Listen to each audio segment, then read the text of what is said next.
가장 선하시고 뜻대로 온 세상을 통치하시는 하나님 아버지, 죄의 본성을 갖고 있는 저희들이기에 사망 권세 아래 종노릇함으로 죽음의 자리로 갈 수밖에 없는 저희들을 주님 십자가에 흘리신 보혈의 공로로 생명의 자리로 아버지의 자녀로 자리를 옮겨주심을 감사드리며 오늘도 수요 예배를 드릴 수 있는 귀한 시간을 주심에 감사드립니다. 이 나라 이 민족을 사랑하시는 하나님 아버지, 이 민족을 세계 선교 등불로 예비하신 하나님, 지금 이 나라 이 민족의 혼란 가운데 있습니다. 혼란을 붙이고 있는 악의 세력, 어둠의 세력들과 어둠의 영들을 하나님의 권능의 손으로 제거하여 주시옵소서. 그리하여 하나님의 자녀들이 복음 안에서 하나가 되어 빛을 발하게 하여 주시옵소서. 하나님의 뜻이 계심으로 이곳에 화도드림교회를 세우셨습니다. 저희 교회가 이 지역 사회와 세상 속에서 빛과 소금의 역할을 잘 감당하는 교회가 되게 하여 주시고 주님의 복음이 널리 전파되는 통로가 되게 하여 주시옵소서. 우리 교회가 하나님의 나라의 확장을 위해 쓰임받는 축복의 도구가 되게 하시고 주님이 원하시는 교회로 성장하게 인도하여 주시기를 원합니다. 이 교회를 담임하고 계시는 권순실 목사님을 위하여 기도드립니다. 성도 한 사람 한 사람을 위하여 중보 기도하실 때마다 주님께서 귀 기울여 들어주시고 응답하여 주시옵소서. 오늘 말씀을 전하는 이원기 목사님, 주님 함께 하심으로 주님이 주시는 진리의 말씀이 되게 성령의 능력이 함께 하심으로 하나님의 말씀을 선포하실 때 성령께서 말씀을 듣는 저희들에게 함께하여 주시어서 거룩한 성령의 역사하심으로 감동으로 찾아오는 말씀이 되게 하여 주시옵소서. 예배의 시종 일관을 주님이 주장하여 주시고 예배를 마치는 시간까지 주님 홀로 영광 받아 주시옵기만을 예수님의 이름으로 기도드리옵나이다. 아멘.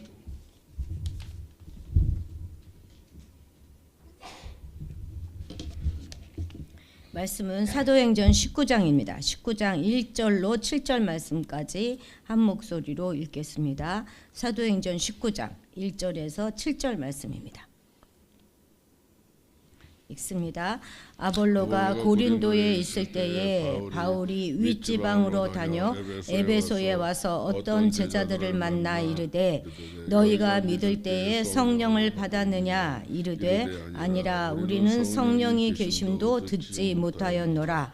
바울이 이르되 그러면 너희가 무슨 세례를 받았느냐 대답하되 요한의 세례니라. 바울이 이르되 요한이 회개의 세례를 베풀며 백성에게 말하되 내 뒤에 오시는 이를 믿으라 하였으니 이는 곧 예수라 하거늘 그들이 듣고 주 예수의 이름으로 세례를 받으니 바울이 그들에게 안수하며 성령이 그들에게 임하심으로 방언도 하고 예언도 하니 모두 12사람쯤 되니라.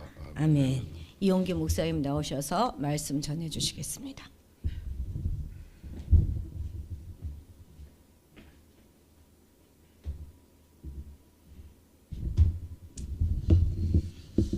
기도하겠습니다. 사랑의 아버지 하나님, 항상 저희들을 지켜주시고 인도해주시는 아버지 하나님 감사합니다. 오늘도 귀한 시간 저희들에게 허락해 주셔서 주님 주신 말씀을 통해서 은혜 받기를 원하고 있사오니 하나님 은혜와 하나님이 인도하여 주심으로 귀한 은혜의 시간이 될 수 있도록 주님 역사하여 주시옵소서. 감사하며 예수님 이름 받들어서 기도했습니다. 아멘. 제가 제주도에서 신앙생활할 때에 거기에 장로님이 계셨습니다. 근데 이 장로님이 되게 깐깐한 장로님이었어요. 주보에 글씨 하나 잘못 오타되면 그거 갖고 타박하고 목사님이 말씀을 전할 때 좀 잘못 전한 말씀을 실수하고 그러면은 따지고 그러신 장로님이었어요. 그래서 목사님도 되게 부담스러워하신 장로님이었는데 이 장로님이 전립선 수술을 받으러 서울로 올라가셨습니다. 근데 얼마 뒤에 들려온 소식이 이 장로님이 수술이 잘못됐는지 어떻든 식물 인간으로서 돌아가시지도 않고 말도 못하고 그저 그냥 드러누만 있었대요. 그러다 거기 이제 어느 여자 전사님을 모시고 예배를 드리고 기도를 했는데 이 여자 전사님이 하시는 말씀이 장로님이 지금 듣기는 다 들으니까 회개해라고. 그래야지 하나님이 데려가실 것 같다고. 그래갖고 이 장로님에게 이제 그렇게 얘기했더니 장로님이 눈물을 쭉 또 흘리시더니 결국은 이제 운명을 하셨답니다.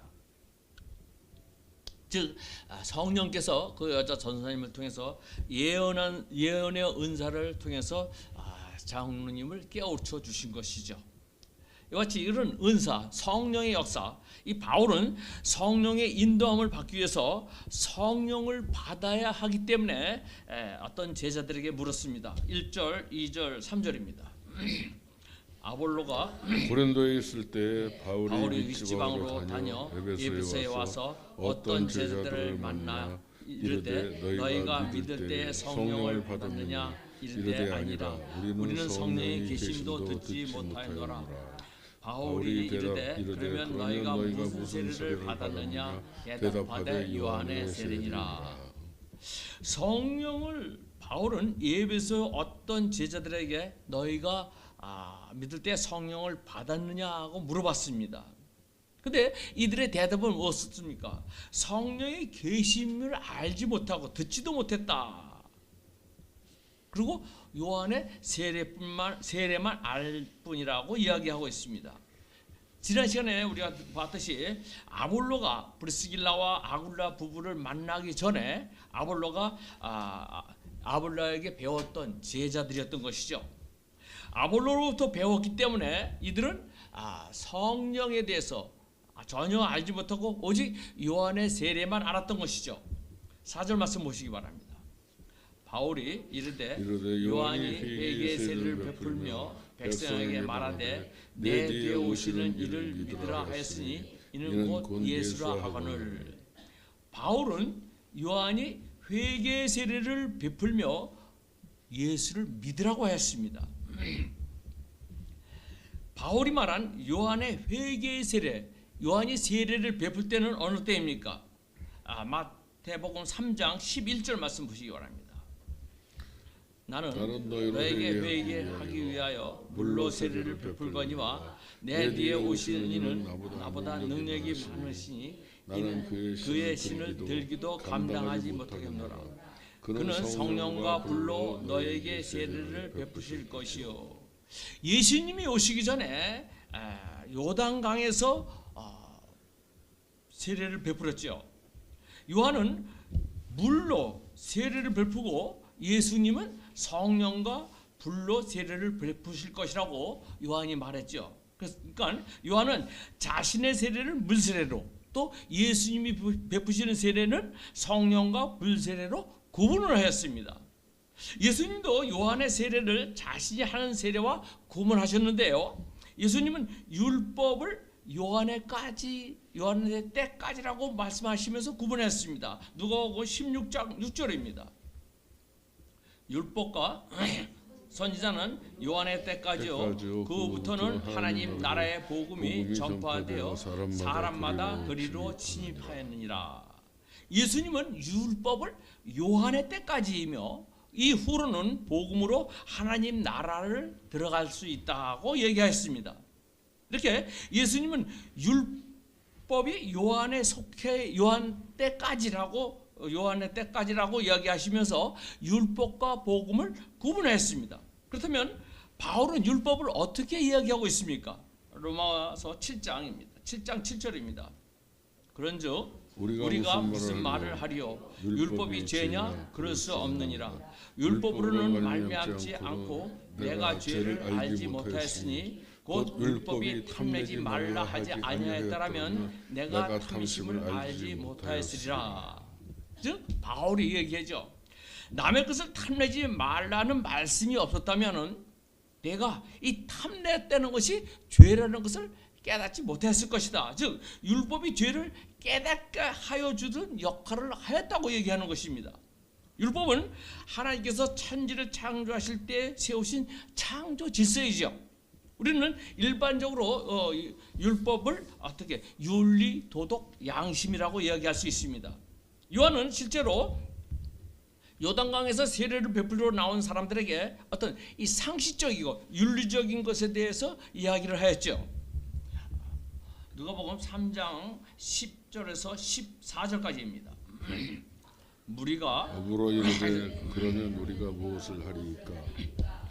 대답하여 이르되 옷 두 벌 있는 자는 옷 없는 자에게 나눠 줄 것이요 먹을 것이 있는 자도 그렇게 할 것이니라 하고 세리들도 세리를 받고자 하여 와서 이르되 선생이여 우리가 무엇을 하리까 하매 이르되 부과된 것 외에는 거두지 말라 하고 군인들도 물어 이르되 우리는 무엇을 하리까 하매 이르되 사람에게서 강탈하지 말며 거짓으로 고발하지 말고 받는 금료를 족한 줄로 알라 하니라.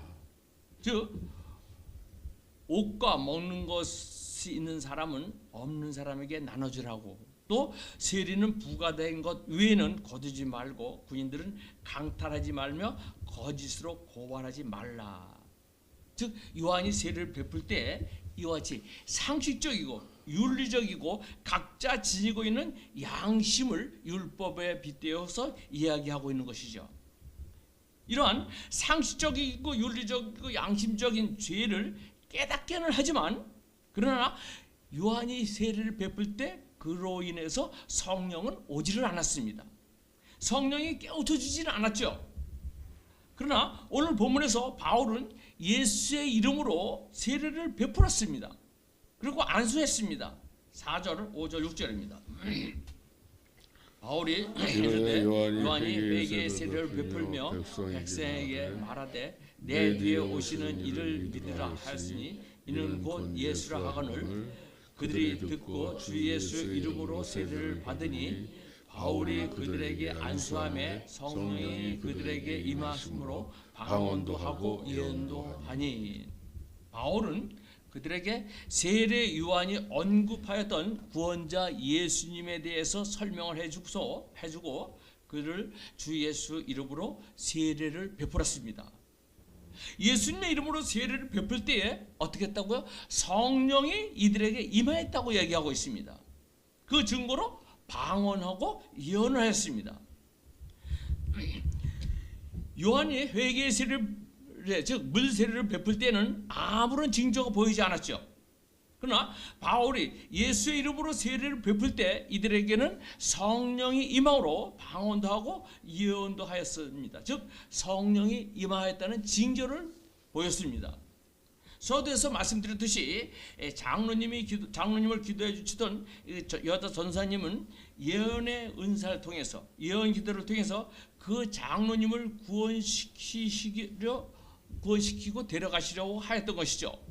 즉 그 장로님을 구원시키려고 그 생명을 걷어가지 않았습니다. 만약에 그렇지 않았다면 그 장로님은 정말로 어떻게 보면 구원받지 못할 수도 있었을 것이죠.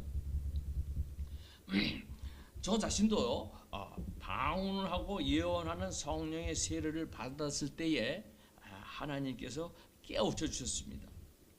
지난번에도 말씀드렸지만 회개를 하고 성령 세례인 방언을 받고 그리고 하나님을 만나고 나서 하나님이 깨우쳐 주시고 가르쳐 주시더라고요. 하나하나 저의 잘못된 것을 가르쳐 주시는데 제일 먼저 전번에도 말씀드렸지만 제사 문제에 대해서 하나님이 가르쳐 주셨습니다.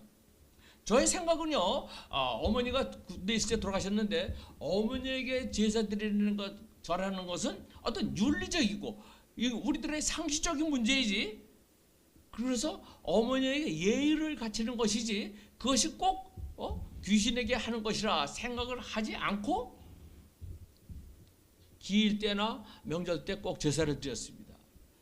저희 집사람, 결혼하고서도 집사람이 그러지 말라 하고, 또 제가 다니던 교회 목사님도 그 제사 드리지 말라 해도 내 생각을 꺾지는 않았습니다. 나는 이게 분명히 돌아가신 어머님에 대한 예의다라고 꺾지를 않고 그대로 제사를 지냈습니다. 그런데 성령의 은혜를 받고 성령의 세례를 받고 나서 성령께서 하나하나 깨우쳐 주시더라고요.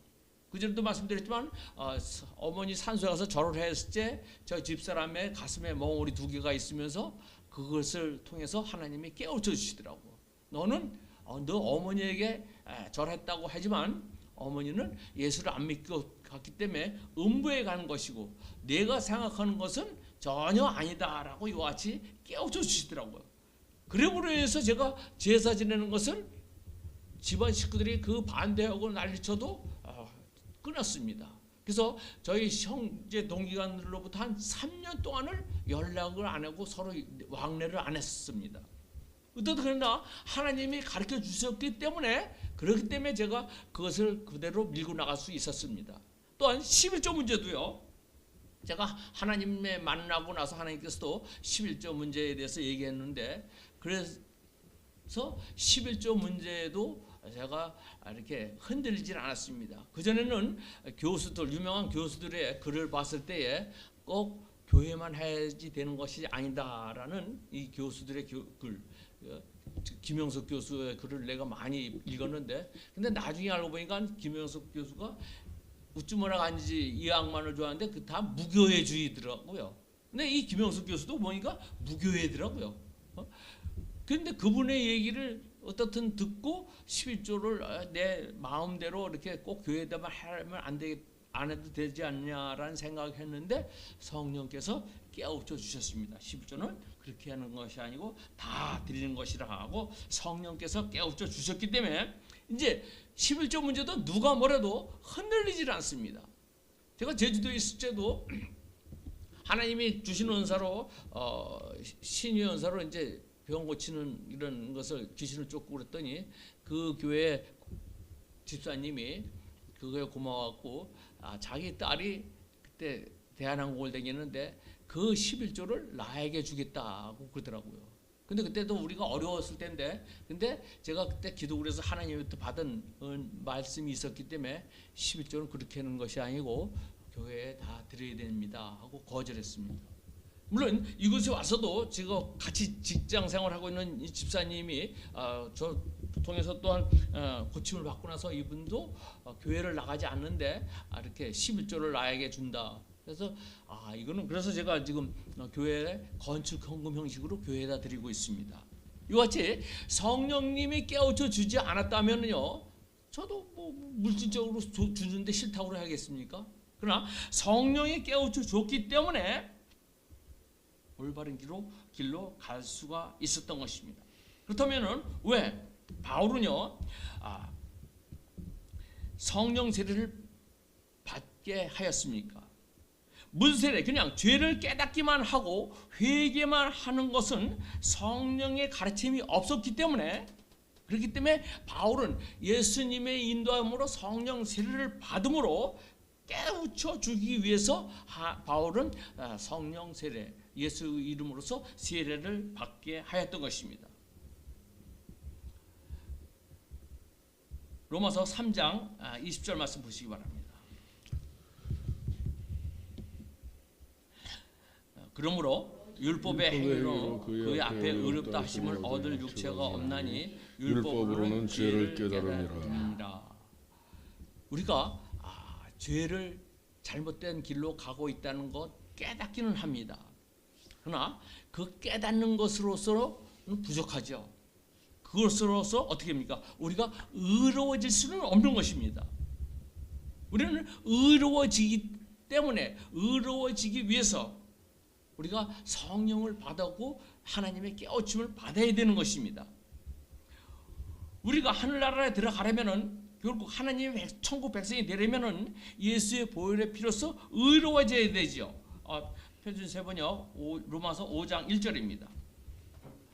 그러므로 우리는 믿음으로 의롭게 하여 주심을 받았으니 우리 주 예수 그리스도로 말미암아 하나님과 더불어 평화를 누리자. 하나님과 더불어 평화를 누리자. 즉 천국 백성이 되었음을 말하는 것이죠. 분명히 우리의 목표는 천국 생활을 하기 위해서 의로워져야지 천국에 들어갈 수 있는 것입니다. 믿음으로 의롭게 되기 위해서는요, 즉 죄의 유혹을 벗어나야지 되는 것이죠. 아 내가 잘못했습니다 깨닫기만 해갖고서는 의로워질 수가 없는 것이죠. 여러분 제일로 억울한 사람이 누굽니까? 열심히 예수를 믿고 교회에 다니면서 충성을 했는데 하나님 앞에 섰을 때에 나는 널 모른다 했을 때 그것이 정말 억울할 것입니다. 제가 이런 체험을 했습니다.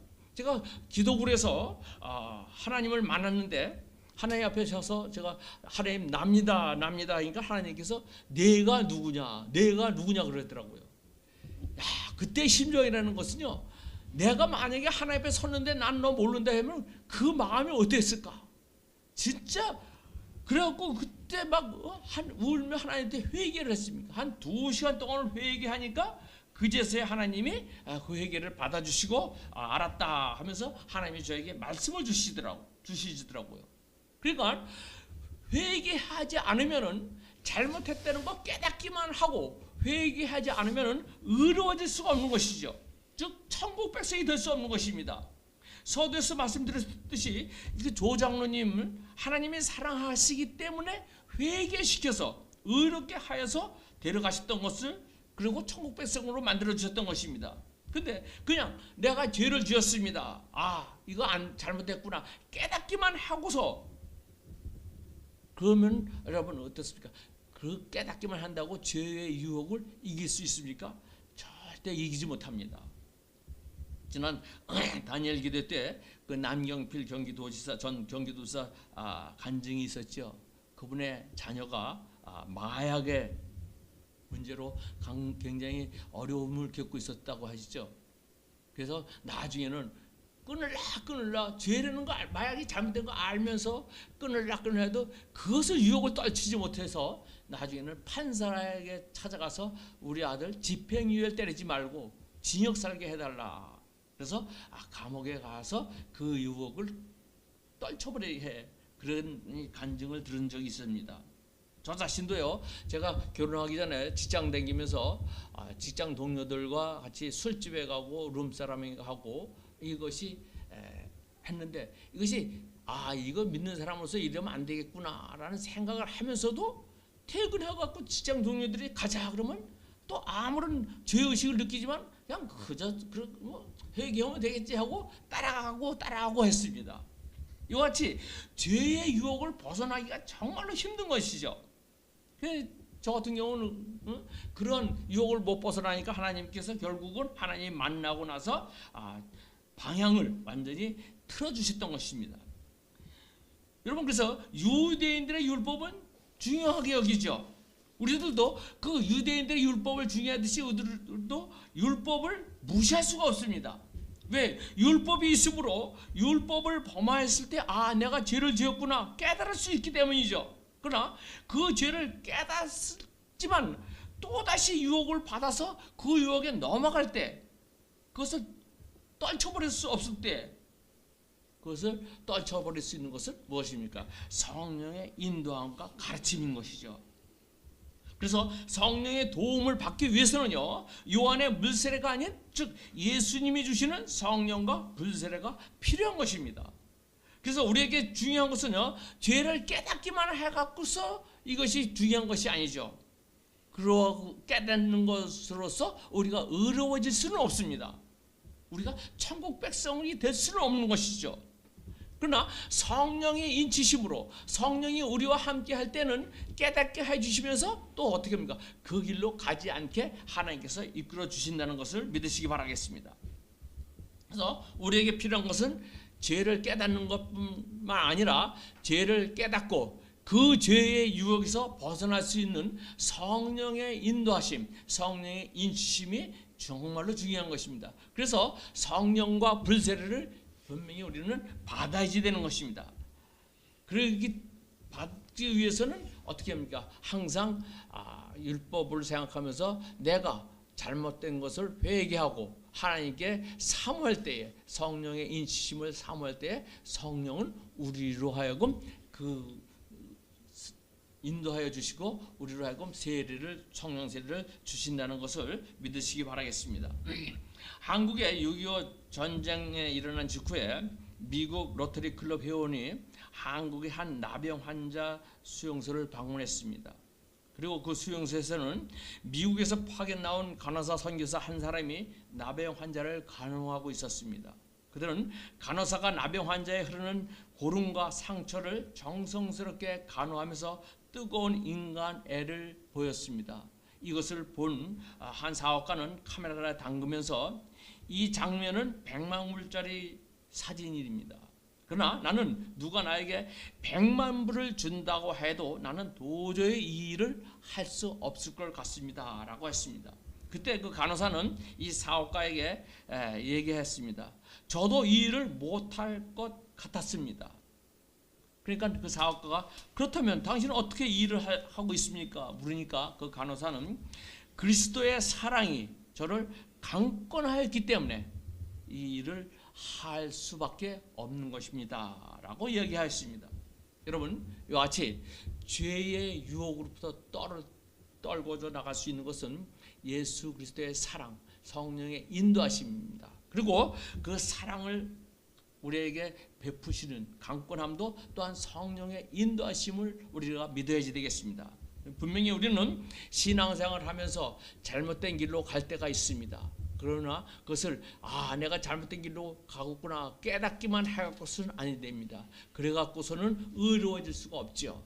분명히 성령의 인도함으로 성령께서 가르쳐주는 그 길로 그 죄악된 길에서 벗어날 수 있는 그런 믿음이 분명히 우리에게 필요한 것입니다. 그래서 여러분과 저는 앞으로 신앙생활 할 때 우리에게 바라는 천성을 향해 갈 때까지 하나님의 인도함을 받을 수 있는 여러분과 저가 되기를 주님의 이름으로 축원을 드립니다. 기도하겠습니다. 사랑의 아버지 하나님, 항상 저희들을 지켜주심을 감사합니다. 우리의 연약함을 하나님께서 같이 하여 주시고 우리로 하여금 항상 죄의 유혹으로부터 벗어날 수 있도록 성령께서 이끌어 주시고 인도하여 주시옵소서. 감사하며 예수님 이름 받들어서 기도했습니다.